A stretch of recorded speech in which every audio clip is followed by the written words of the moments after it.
Okay, in this series we'll be talking about and discussing desire. This booklet is titled Just Want More, When Desires Don't Take No for an Answer by Edward T. Welch. And it talks about basically about desires of our heart, of our soul, of our spirit at times, and Mr. Welch dwells on our desires, and particularly on things that we don't want to do, and fighting those desires, and how we can biblically use ways to fight the desires that we wish not to pursue. Want. It's the dripping faucet of the human soul. Sounds familiar? It should. We want things. Now, we really want things. We crave them. We want them so badly that we can physically feel our wants. Pick one of your cravings for a moment.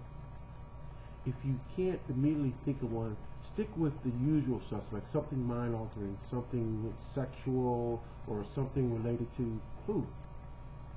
Chances are that you have said no at least once to these desires.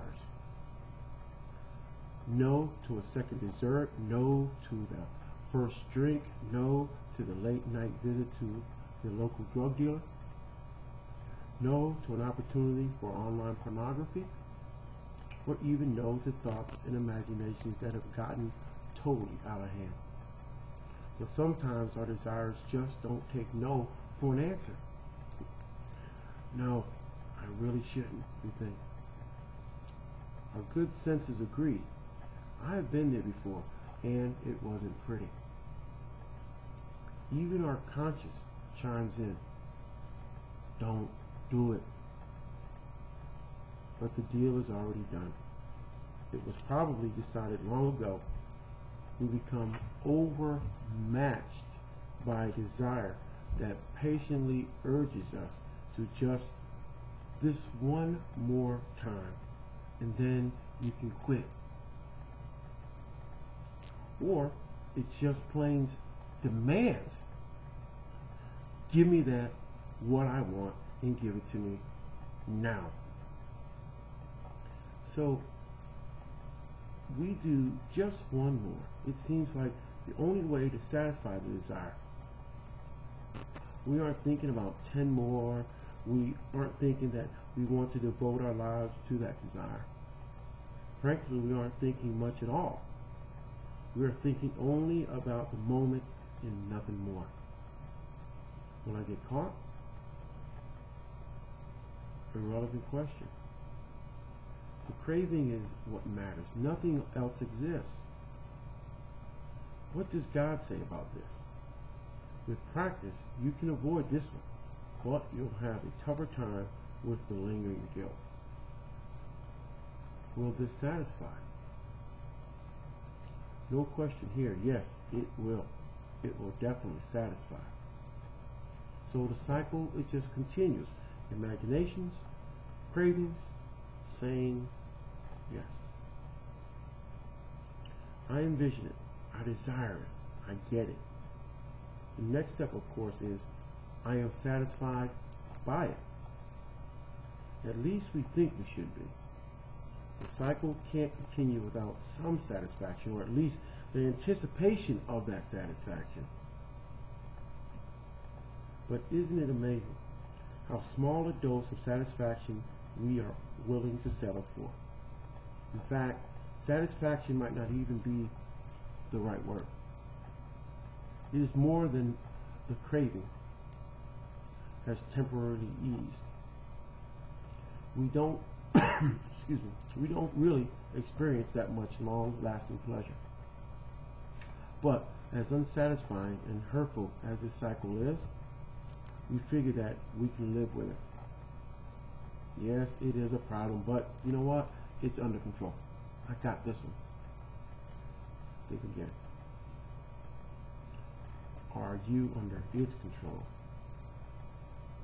This booklet is a brief opportunity to consider a cycle that has been called addictions.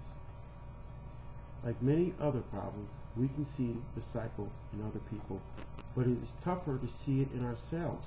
When it gets personal, addictions run careful inspection. Excuse me. They prefer to hide in the dark. When they can't hide any longer, they try to blend in as if they belong.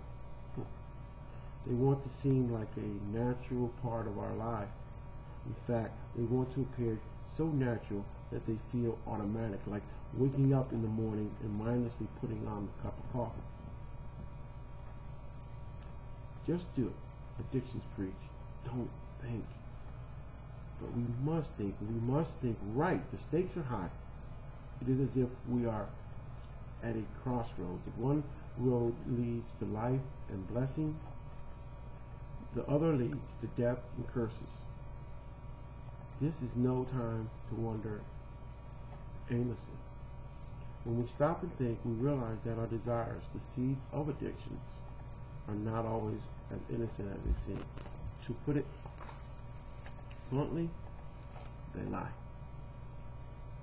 Their agenda is to get what they want now, and they will go to any length to get it.